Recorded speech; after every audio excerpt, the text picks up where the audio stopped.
माझ्या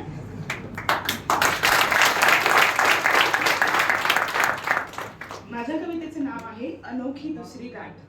अनोखी दुसरी गाठ. मातृत्वाची चाहूल एक सुखद आनंद धक्का असतो. मातृत्वाची चाहूल एक सुखद धक्का असतो. पती पत्नीच्या पाणवलेल्या डोळ्यांत तो कसा छान दिसतो. पती पत्नीच्या पाणवलेल्या डोळ्यांत तो कसा छान दिसतो. इवला इवला जीव तो किती स्वप्न दाखवतो. इवला इवला जीव तो किती स्वप्न दाखवतो. कधी भीतीने घाबरवतो तर कधी हर्षाने खुदकन हसवतो. कधी भीतीने घाबरवतो तर कधी हर्षाने खुदकन हसवतो. पहिले 3 महिने म्हणजे आईबाबांची खरी सचोटी असते. पहिले 3 महिने म्हणजे आईबाबांची खरी कसोटी असते. आपल्या बाळाला आपण सुखरूपच ठेवणार हीच त्यांची खरी सचोटी असते. आपल्या बाळाला आपण सुखरूपच ठेवणार हीच खरी त्यांची सचोटी असते. इतर वेळेला नको नको वाटणारी मळमळ चक्कर अचानक कसे आवडू लागतात. इतर वेळेला नको वाटणारी मळमळ चक्कर अचानक कसे आवडू लागतात. माझं पिल्लू पोटात मस्त आहे याची जणू साक्ष देतात. माझं पिल्लू पोटात मस्त आहे याची जणू साक्ष देतात. म्हणता म्हणता बाळाला खूप काही खावेसे वाटते. म्हणता म्हणता बाळाला खूप काही खावेसे वाटते. आणि मग बायकोसाठी कमी पण बाळासाठी पप्पांची सर्व डोळे पुरवायची कसरत सुरू होते. मग बायकोसाठी कमी पण बाळासाठी पप्पांची सर्व डोळे पुरवायची कसरत सुरू होते. उगाच म्हणता सर्व की बाईला हे मातृत्व लाभलेलं असतं. उगाच म्हणता सर्व की बाईला हे मातृत्व लाभलेलं असतं.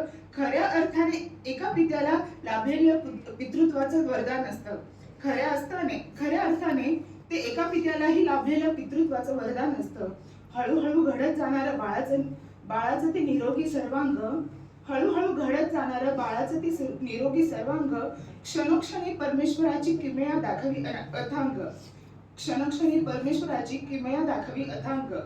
जन्माला आलेल्या गोड बाळापासून सुरू होते आई बाबांची नवी इनिंग. जन्माला आलेल्या गोड बाळापासून सुरू होते आई बाबांची नवी इनिंग. आणि मग नकळत सुरू होते भविष्याचे नवीन प्लॅनिंग. मग नकळत सुरू होते भविष्याचे नवीन प्लॅनिंग. जसं जसं मोठं होतं पिल्लू रोज एक नवा सुंदर अनुभव असतो. जसं जसं मोठं होतं पिल्लू रोज नवा एक सुंदर अनुभव असतो. त्याच्याच प्रसन्न चेहऱ्याभोवती मग आपला दिनक्रम व्यस्त असतो. त्याच्या प्रसन्न चेहऱ्याभोवती मग आपला दिनक्रम व्यस्त असतो.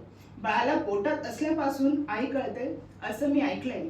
बाळाला पोटात असल्यापासून आई कळते असं मी ऐकलंय. पण आता तो रोज जेव्हा मला एकटं निहाळतो तेव्हा मला हे जाणवतंय. पण आता जेव्हा तो मला एकटं निहाळतो तेव्हा हे मला जाणवतंय. बाळासाठी आई जवळची असली तरी बाप काही लांब नसतो.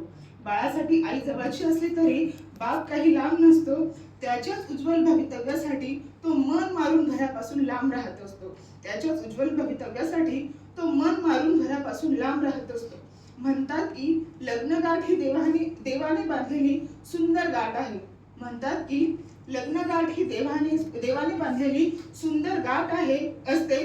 अन त्या नात्याला घट्ट बांधून ठेवणारी बाळरूपी ही दुसरी अनोखी गाठ असते. बाळरूपी ही दुसरी अनोखी गाठ असते.